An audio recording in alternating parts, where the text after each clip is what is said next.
Čauka, lulusáci, vítejte u takového mého krátkého vlogování. Já právě jdu si něco koupit a vidíte, tady všude trošičku nám sněžilo, tak nějak trošičku, právě je neděle, asi kolem 3:00, přesně nevím, a já si jdu koupit něco k pití, asi Coca-Colu, no a potom ještě něco si koupím. Nekoukejte tady na ten jebák, se mi ve 30 letech prostě začali znova dělat jebáky, jo, takže asi tak, jo, teď tady jede zase nějaký auto za mnou, takže pohoda, klídek a tabáček. Právě jste to auto viděli. Já bych chtěla mluvit o tom, že prostě co nás čeká v roce 2016 a tak, jaký mám teďka plány a tak dále, pana krále. Hlavně nevím taky, kdy tohle video vydám, takže asi tak hned, jak přijdu asi z té procházky. Určitě se chci dál věnovat vlogům, to na prvním místě, taky chci točit tagy a tak, prostě chci točit tagy, no a hlavně se chci věnovat vám, taky občas chci natočit nějakou tu hru, už je mi teda děsná zima, tak chci natočit nějakou tu hru, určitě přemýšlím o tom, že začnu točit Tomb Raider, Laru, ty starší díly. Já už jsem to natáčela, jenomže jak víte, ty videa smazali a tak. Za mnou tu jede zase auto, zase to samý auto, no prostě za mnou to, teda co to melu, a i tak rejtaple chytají. Prostě tu Laru byla mezi těma smazanýma videama, takže bych ty starší díly chtěla začít natáčet znova. To nás čeká asi jako první, asi,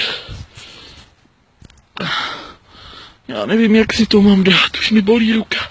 Asi na to se chystám, podívejte, tady za mnou všude nasněžíno, krásně, že ano, tak já už se blížím pomalu k tomu Vietnamci, tak za mnou tady nasněžíno, chtěla bych točit tu Laru, potom určitě Minecraft, hlavně s kamarády taky, chci natáčet a jestli se mnou Fanda zase natočí nějaký video, tak budu za to moc ráda, taky určitě, no nevím, co dále, pana krále, říct, fakt využívám té chvilky, že jdu takhle tady sama a proto pro vás takhle vloguju, fakt to je krátký vlog, hlavně chci taky točit tagy, třeba i nějaký recept, já nevím, prostě podle nálady, jak se mi bude chtít, tak pokud se to chvěje, tak je to tím, že jdu, tak se za to omlouvám, jinak jsem si na Silvestra nabarvila znova hlavu na černo, takže mám zase černé vlásky, pana krásky, tak no nevím, co dodat.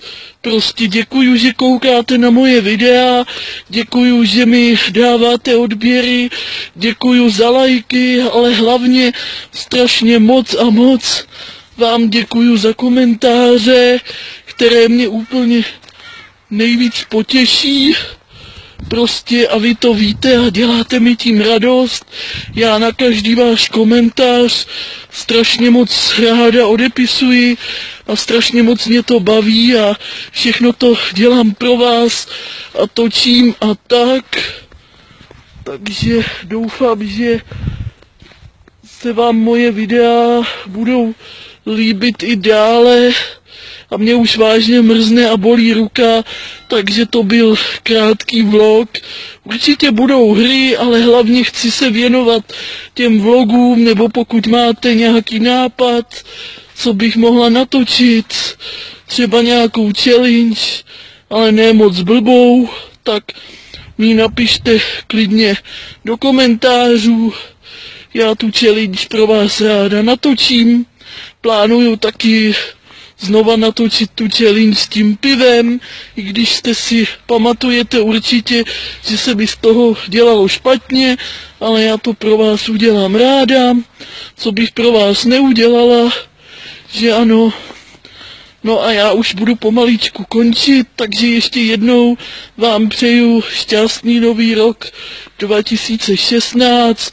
Mějte se báječně, užívejte si prostě počasí a tak, že není tolik sněhu, no tady sníh trošičku je, ale ve městech není, to mě za vás mrzí, že nemůžete si stavět sněhuláky a sáňkovat a bobovat a lyžovat a tak, prostě tak, ale určitě ještě nějaký sníh napadne. Taky mě mrzí, že vám ty prázdniny a dovolený utekly tak rychle. Už máme po Vánocích, po Silvestru, po Novém roce vlastně, takže už se nám to zase vrátí všechno do normálu, do normálních kolejích. Tak jo, já vám přeju šťastný nový rok 2016. Mějte se fajn a pampala, papa.